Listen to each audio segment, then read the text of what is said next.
रहे थे। अब तक हमने चैप्टर लगभग कंप्लीट ही कर लिया है। हम एनसीईआरटी के सॉल्यूशन कर रहे थे और हमने क्वेश्चन नंबर 13 तक एनसीईआरटी के सॉल्यूशन कर लिए थे।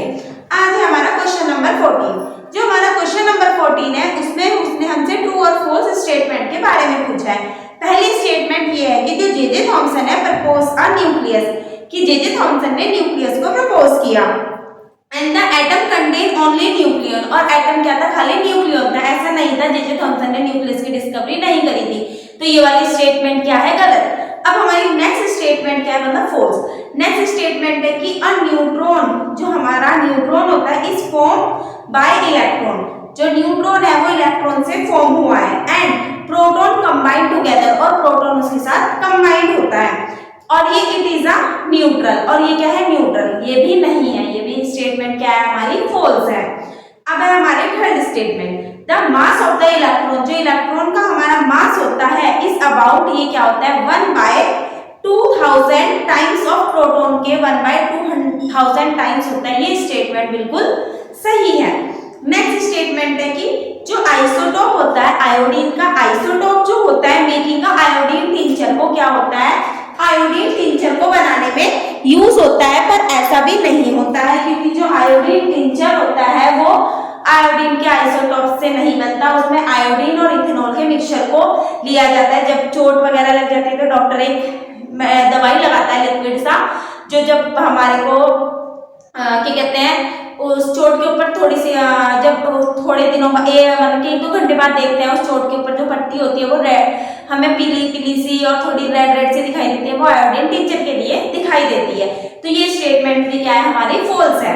अब हमारा जो क्वेश्चन नंबर 15 है वो है, जो रदरफोर्ड का अल्फा पार्टिकल स्कैटरिंग एक्सपेरिमेंट है, वाज रिस्पांसिबल फॉर, उसने किस चीज की डिस्कवरी करी थी, एटॉमिक न्यूक्लियस की, इलेक्ट्रॉन की, न्यूट्रॉन की या प्रोटॉन की। हमें पता है कि जो रदरफोर्ड का अल्फा पार्टिकल एक्सपेरिमेंट था उसने किसकी डिस्कवरी करी थी, न्यूक्लियस की। तो इसका ऑप्शन कौन सा, फर्स्ट ऑप्शन सही है, एटॉमिक न्यूक्लियस। अब हमारा क्वेश्चन नंबर 16 है आइसोटोप। जो आइसोटोप होते हैं वो क्या होता है, मैंने आपको बताया आइसोटोप क्या होते हैं, same atomic number but different atomic mass, isotope. पहली स्टेटमेंट है सेम फिजिकल प्रॉपर्टी, गलत है। सेकंड है डिफरेंट केमिकल प्रॉपर्टीज, ये भी गलत है। डिफरेंट नंबर ऑफ न्यूट्रॉन, ये भी गलत है। Different atomic number, different atomic number, isotopes.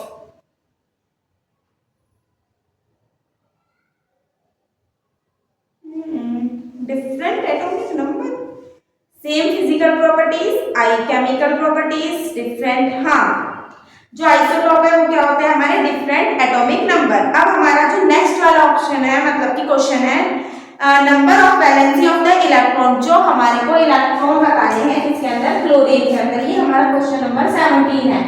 जो क्लोरीन है इसकी वैलेंसी, जो क्लोरीन है इसका एटॉमिक नंबर कितना होता है, 17। तो 2, 8 और 7, और इसके ऊपर माइनस लगा हुआ है। माइनस का मतलब एक इलेक्ट्रॉन इसने क्या कर दिया, ले लिया। जब इसने एक इलेक्ट्रॉन लिया तो इसके ऊपर क्या आ गया, माइनस। तो इसकी वैलेंसी कितनी हो गई, 18। तो हमारा ऑप्शन नंबर डी क्या है, इसका राइट आंसर है। ये हमारा क्वेश्चन नंबर 17 था। इसके बाद हमारा जो नेक्स्ट क्वेश्चन है वो है क्वेश्चन नंबर 18। अब जो हमारा क्वेश्चन नंबर 18 है, हमें करेक्ट कॉन्फ़िगरेशन ऑफ सोडियम का हमें करेक्ट कॉन्फ़िगरेशन बताना है। जो सोडियम होता है उसका एटॉमिक नंबर 11 होता है, जो 2, 8 और 1 होता है। अब ये वाला कॉन्फ़िगरेशन हमें देख लेना है कौन सा है, और ये कॉन्फ़िगरेशन है हमारा बी, 2, 8, सॉरी ये वाला ऑप्शन है हमारा डी, ठीक है, 2, 8, 1। अब हमें एक कंप्लीट करनी है, एक टेबल दी गई है, उसको हमें कंप्लीट करना है। वो टेबल ये है जिसमें एटॉमिक नंबर, एटॉमिक मास, और अब हमारा क्वेश्चन नंबर 19 है जिसमें हमें atomic number, atomic mass, number of neutron, number of proton और नंबर ऑफ इलेक्ट्रॉन और स्पीसीज दी हुई है, नाम बताना है। अब जो हमारा एटॉमिक नंबर 9 है, अब एटॉमिक नंबर 9 है, न्यूट्रॉन नंबर दे दिया। अब एटॉमिक नंबर क्या होता है, नंबर ऑफ हमारे प्रोटॉन। तो इसके प्रोटॉन भी कितने हुए, 9। और जब हम एटॉमिक मास निकालते हैं तो प्रोटॉन और न्यूट्रॉन को प्लस करते हैं, तो इन दोनों को प्लस करा तो एटॉमिक मास कितना आया, 19। नंबर ऑफ इलेक्ट्रॉन प्रोटॉन के कितने होते हैं, तो वो भी कितने हुए, 9। और ये क्या होता है, एटॉमिक नंबर जिसका प्रोटॉन नंबर 9 होता है, मतलब एटॉमिक नंबर 9 होता है, वो क्या होता है, हमारा फ्लोरीन। नेक्स्ट है हमारा एटॉमिक नंबर 16, मतलब प्रोटॉन 16, इलेक्ट्रॉन भी 16। न्यूट्रॉन कितने हो गए इसमें से 32 में से 16 को माइनस कर दो क्योंकि ये बता रखा है 32, ये 16 है, 32 में से 16 ले तो कितना बचा 16, तो ये सल्फर है। नेक्स्ट है हमारा एटॉमिक मास दिया है 24 और प्रोटॉन भी 24 दिया है। प्रोटॉन 24 है तो हमारे इलेक्ट्रॉन भी 24 हो गए। अब 24 में से 12 गया तो न्यूट्रॉन आ जाएंगे, वो कितना है हमारे 12, और हमारा एटॉमिक नंबर क्या होगा प्रोटॉन के नंबर की इतना, तो ये भी 12, और 12 किसका होता है हमारा मैग्नीशियम। नेक्स्ट है हमारा एटॉमिक मास तो 2 है, न्यूट्रॉन बताने प्रोटॉन कितने हैं 1, एटॉमिक मास और प्रोटॉन बताया तो न्यूट्रॉन में कितना आ गया 1, और हमें नंबर ऑफ इलेक्ट्रॉन बताने हैं। अब हमारे नंबर ऑफ इलेक्ट्रॉन कितने होंगे जितने प्रोटॉन वो भी 1। अब ये वाला किसका होता है एटॉमिक नंबर, इसका क्या होता है 1, ये हाइड्रोजन का सेकंड वाला आइसोटोप होता है, हाइड्रोजन का सेकंड वाला आइसोटोप होता है जिसका नाम ड्यूटेरियम होता है। अब हमारा नेक्स्ट वाला है, हमारा पास क्या दे रखा है एटॉमिक नंबर, वो प्रोटॉन दे रखे 1, तो हमारा एटॉमिक नंबर भी कितना आ गया 1, मास भी 1, न्यूट्रॉन 0 है, वो क्या होता है हमारा हाइड्रोजन। ठीक है, ये हमारे जो एनसीईआरटी के हमारे लगभग सारे सॉल्यूशन पूरे हो गए हैं। अब इसके अंदर अगर हम अपने अब हम एनसीईआरटी के क्वेश्चन देख रहे थे, जो हमारे चैप्टर के बीच में क्वेश्चंस होते हैं वो है, पहला क्वेश्चन है व्हाट इज अ कैनाल रे।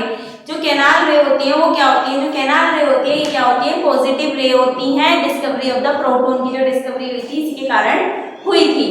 सेकंड क्वेश्चन हमारा है कि जो एटम होता है कंटेनर 1 इलेक्ट्रॉन और 1 प्रोटॉन को अगर वो कंटेन करके रख रहा है तो इसमें क्या करेक्ट है, अगर एटम के पास एक इलेक्ट्रॉन और एक इलेक्ट्रॉन है तो ये क्या होता है इलेक्ट्रिकली न्यूट्रल होता है, और जे थॉमसन ने ये वाला मॉडल दिया था। अब जो हमारा नेक्स्ट क्वेश्चन है वो है जो पेज नंबर 49 पर है, on the basis of Thompson model के बेसिस पर एटम को एक्सप्लेन करना है, और जो एटम होता है वो इलेक्ट्रिकली न्यूट्रल क्यों होता है। जे थॉमसन का मॉडल मैंने आपको पढ़ाया है कि ये स्फीयर होता है, एक प्रोटॉन पूरे सारा प्रोटॉन होता है, इलेक्ट्रॉन उसके अंदर एम्बेडेड रहते हैं और ये क्या होते हैं इलेक्ट्रिकली न्यूट्रल होते हैं।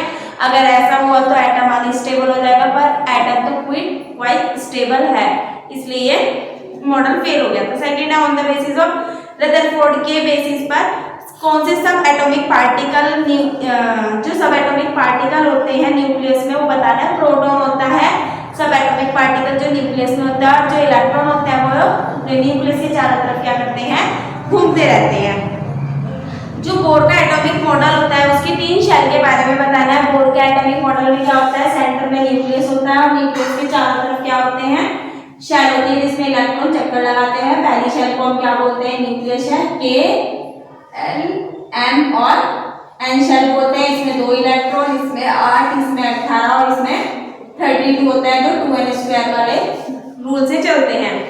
What do you think to be the observation of the alpha particle scattering element से हमने मैटर जो गोल्ड फॉइल पर हुआ था उससे किस चीज की डिस्कवरी हुई थी, उससे न्यूक्लियस की डिस्कवरी करी थी। जो अल्फा पार्टिकल स्कैटरिंग एक्सपेरिमेंट था रदरफोर्ड साइंटिस्ट ने न्यूक्लियस की डिस्कवरी करी थी, एटॉमिक मॉडल दिया था और उन्होंने उसके बाद न्यूक्लियस की डिस्कवरी करी थी जिससे उनको नोबेल प्राइज भी मिला था 1904 में।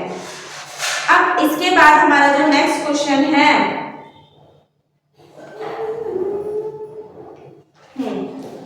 What was be the distribution of the electron, carbon and sodium के इलेक्ट्रॉन का डिस्ट्रीब्यूशन बताना है कि किस तरीके से होता है। जो कार्बन होता है उसका एटॉमिक नंबर 6 होता है, सोडियम का एटॉमिक नंबर कितना होता है 11। पहली शेल में 2, 8, 8, 18 और 32 इलेक्ट्रॉन भरे जाते हैं। पहली में 2, सेकंड में 6, अगर इसमें देखें तो 2, 8 और 1। ठीक है, अब हमें बताना है K और L shell atom was be the full the total number of the electron कितने होंगे। जो K शेल होती है उसमें मैक्सिमम 2 इलेक्ट्रॉन होते हैं और L में 1, तो टोटल कितने इलेक्ट्रॉन हो गए हमारे 10। ये क्वेश्चन नंबर 2 भी कंप्लीट हो गया पेज नंबर 50 का। अब हम देख रहे हैं अपना नेक्स्ट क्वेश्चन जो हमारा है पेज नंबर 52 पर। What do you will be the valency of the chlorine, sulphur और मैग्नीशियम की हमें वैलेंसी बतानी है।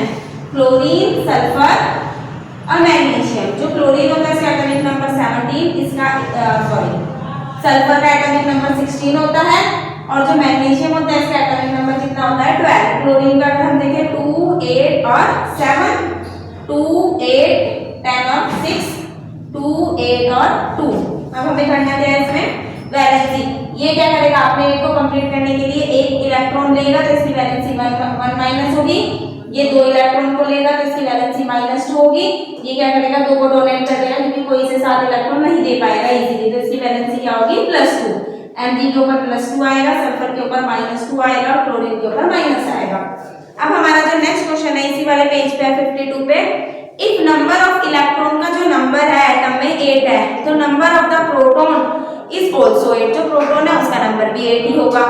What is the atomic number of the atom, atom का एटॉमिक नंबर क्या होगा, मैंने आपको बता रखा है कि जितना प्रोटॉन का नंबर होता है वही क्या होता है, एटॉमिक नंबर के इक्वल होता है, यानी कि वो भी कितना हो गया, 8। And what is the charge on the proton, और हम sorry what is the charge of the atom पर क्या चार्ज होगा, मैंने आपको बताया अगर इलेक्ट्रॉन 8 है और प्रोटॉन भी 8 है तो एटॉमिक नंबर क्या होगा हमारा, 8 होगा। अब what is the charge on the atom, atom में क्या चार्ज होगा, ये ऑक्सीजन होगा और ऑक्सीजन अपनी वैलेंसी कंप्लीट करने के लिए -2 चार्ज को रखता है। अब क्या है, हमें टेबल देखनी है 4.1 and find the mass number of the oxygen और सल्फर का मास बताना है। जो ऑक्सीजन होता है इसका एटॉमिक ऑक्सीजन का एटॉमिक नंबर 8 होता है, 2 और 6, और इसका मास कितना होता है, 16 होता है, एटॉमिक नंबर 8। इसमें इलेक्ट्रॉन भी 8 होंगे, प्रोटॉन भी 8 होंगे और न्यूट्रॉन भी 8 ही होंगे। जो हमारा नेक्स्ट है वो क्या है, सल्फर। सल्फर का एटॉमिक नंबर होता है हमारा 16, इसमें इलेक्ट्रॉन, प्रोटॉन और न्यूट्रॉन, इसका मास होता है 32, तो इलेक्ट्रॉन 16, ये भी 16 और ये भी 16, तीनों 16 ही होंगे। इसके बाद जो हमारा नेक्स्ट क्वेश्चन है वो पेज नंबर 53 पे है। हमें HDT टोटल 3 सब एटॉमिक पार्टिकल, सिंबल है हाइड्रोजन, ड्यूटेरियम और tritium, total 3 atomic particle in each cell में हमें बताना है कि कौन कौन से होते हैं। यही है ना इसके बाद, हाँ। अब जो हमने पढ़ा है कि जो वो होता है, क्या कहते हैं, हाइड्रोजन के 3 आइसोटोप होते हैं, एटॉमिक नंबर तीनों का बन रहता है, मास इसका 1, इसका 2, इसका 3, इसे प्रोटोनियम बोलते हैं, ड्यूटेरियम और ट्राइटेरियम बोलते हैं। इसमें प्रोटॉन और न्यूट्रॉन देखें, इसमें एक प्रोटॉन, न्यूट्रॉन 0 होता है, इसमें एक प्रोटॉन, एक न्यूट्रॉन, इसमें एक प्रोटॉन, 2 न्यूट्रॉन। इसका मास कितना होगा, इसका मास 2, इसका मास कितना होता है, 3 होता है। Right the electronic configuration of the one pair of the isotope and isobar का इलेक्ट्रॉनिक पेयर कॉन्फ़िगरेशन लिखना है, ये रहा आइसोटोप वाला। और आइसोबार अगर हम देखें, आइसोबार में कैल्शियम और आर्गन होते हैं, कैल्शियम का 20, इसका 18 होता है, दोनों का 40-40 होता है। अगर मैं इसका कॉन्फ़िगरेशन लिखूं 20 का तो 2 8 8 2 हो जाएगा और इसका 2 8 8 18 ये हो जाएगा, ठीक है। इसके बाद 3 सब एटॉमिक पार्टिकल हमें पता है, इलेक्ट्रॉन, प्रोटॉन और न्यूट्रॉन होते हैं। जो इलेक्ट्रॉन होते हैं वो नेगेटिव चार्ज होते हैं, प्रोटॉन पॉजिटिव चार्ज होता है, न्यूट्रॉन के ऊपर कोई भी चार्ज नहीं होता है। इसके बाद हमारे बुक के क्वेश्चंस थे जो हमने क्या कर लिया, इस वाले चैप्टर के कंप्लीट कर लिया। ये वाला जो चैप्टर है स्ट्रक्चर ऑफ एटम, ये हमारा पूरा कंप्लीट हो गया है। Thank you. अब हम इसके बाद अपना जो केमिस्ट्री का नेक्स्ट चैप्टर है हम उसको कंप्लीट करेंगे जो क्लास 9 का है। Thank you.